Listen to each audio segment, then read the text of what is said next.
Hi guys, it's Miss Sarah from the West Bank Club, and I am interviewing Dr. Cannon, an epidemiologist. So, Dr. Cannon, what is your career, and can you briefly explain what you do? Absolutely. I'd be happy to. Basically, what we do as epidemiologists is try to track down diseases. As you probably know right now, there's something big going on in the world, and that is COVID. I'm sure you've also heard about contact tracing. And what we're basically trying to do is make sure that when we find out someone's infected, kind of doing a little detective work and reaching out to every single person that they've been in close contact to as well. What we're trying to do there is contain outbreaks. And this applies not just to COVID. We do this for foodborne outbreaks. We've done this for the Ebola outbreak. Basically, all diseases we have used in some sort of fashion contact tracing on a smaller scale.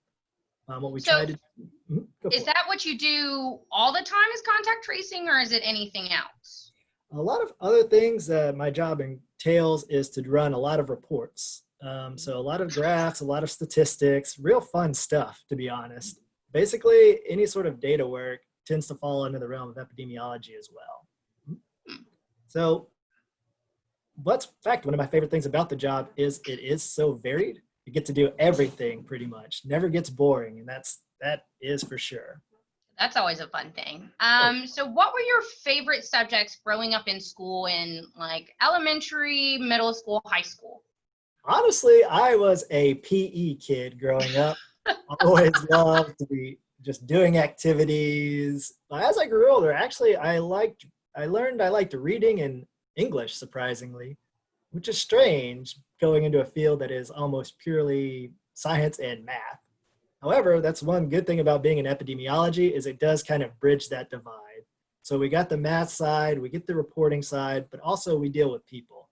So one of our big jobs is trying to get these messages across the individuals, trying to help them basically be able to stay safe while these outbreaks are happening. So you have to have a lot of interpersonal skills as well. So what kind of schooling did you go to and did you complete to become an epidemiologist? That is a great question, and I am probably not the person that should be answering this question or interviews. I actually have a very varied background. I actually started out in psychology and theology way back in the day, moved on to industrial organizational psychology, then moved on to public health and healthcare administration, and then finally here I am now in public health again in terms of global community health and behavior. Well, so I recently got a doctorate. Is that typical for epidemiology? It depends. Most people that do get doctorates go into the research field and especially into academia. I realized fairly early on that once again goes back to maybe my schooling and my love of PE. I don't always like to be behind a computer 24/7. So normally someone of my level tends not to have a PhD. Okay. But that just goes to show, with the degree, you can still do whatever you want and whatever you really enjoy. So because you have such a kind of varied education background, how much of it applies to what you're doing now and how much of it doesn't? That is an absolutely great question. I actually stumbled into this job recently. Because of COVID, my old company and the old work I did was on clinical trials, working on new sort of vaccines, new drugs, etc. But unfortunately, that kind of went under due to just not being able to get people into our building. With that, I do have a background in public health. I actually just went online and applied for a job, got an interview. Because of my schooling, because of my background and the experiences I have had, which led to this, it actually opened up a lot of doors. And now I am part of the team that leads the contact tracing in Louisiana. So while a lot of my experience in school specifically doesn't necessarily apply, the route that got me there is really how it helped me out. So when did you start in your current career as an epidemiologist?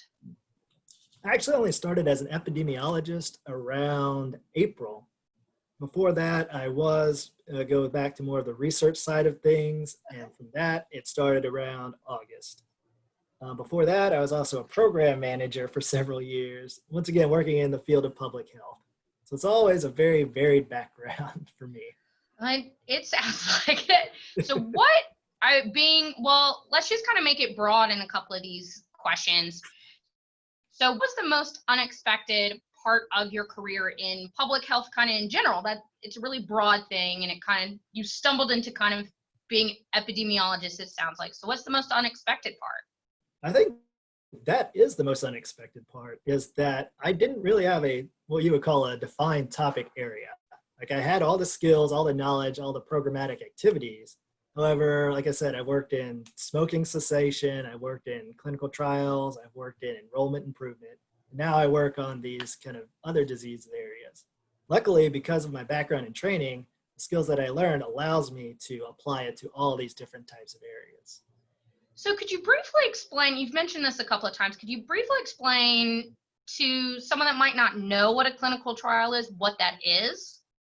Yeah, basically a clinical trial is really how we test the safety and the effect of new drugs.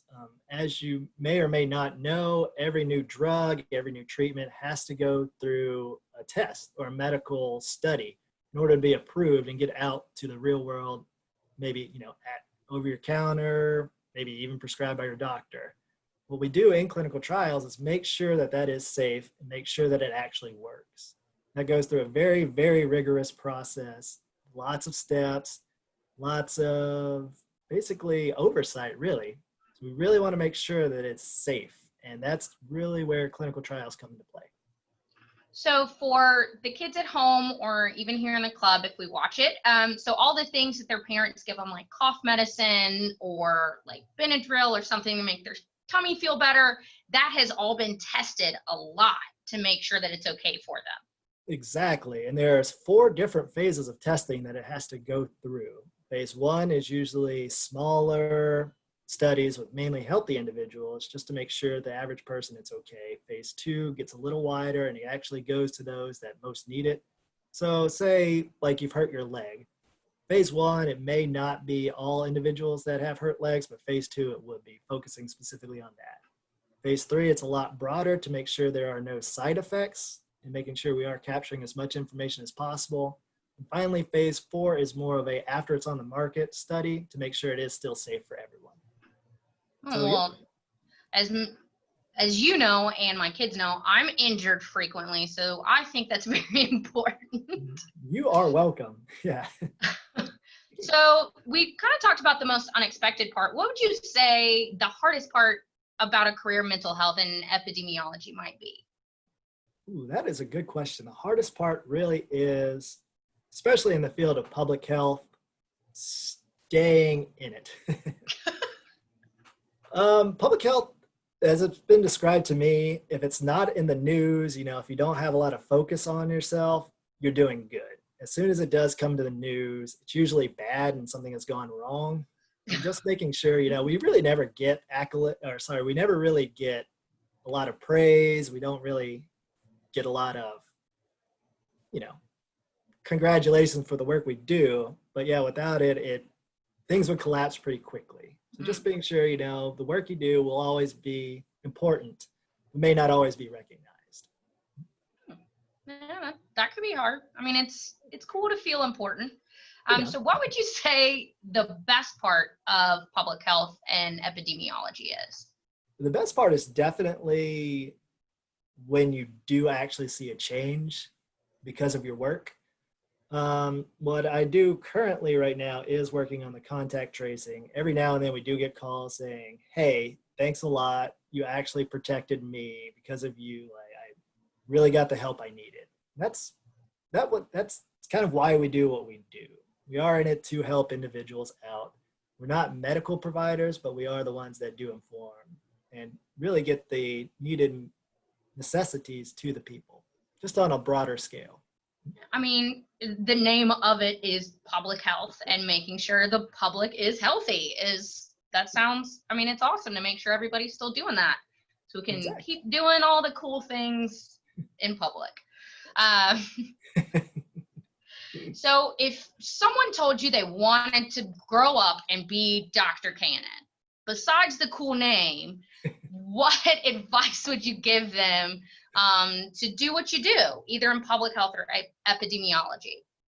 That is a good question. And I would say find what you like. As I mentioned before, like I have a very large set of areas that I have worked in, which has been very helpful for me, but there's not been something that I've really landed on that I've truly enjoyed in the field. What I would suggest is find something that you really do enjoy, really are passionate about, and then work out from there. With that, I'd be sure to make sure to reach out to a large, diverse set of individuals as well, because that is what public health is all about. A lot of times we do work with those that don't have the resources we need. So I would suggest just expanding your horizon as much as possible can really help you in the field and is absolutely necessary for basically a career in public health. Well, that's awesome advice. So I want to thank you so much for taking time out of your busy day to talk to me and the Boys and Girls Club. Sounds like you're pretty busy with that phone call right at the beginning. So I hope you have a great rest of the day and keep doing what you're doing to keep us healthy.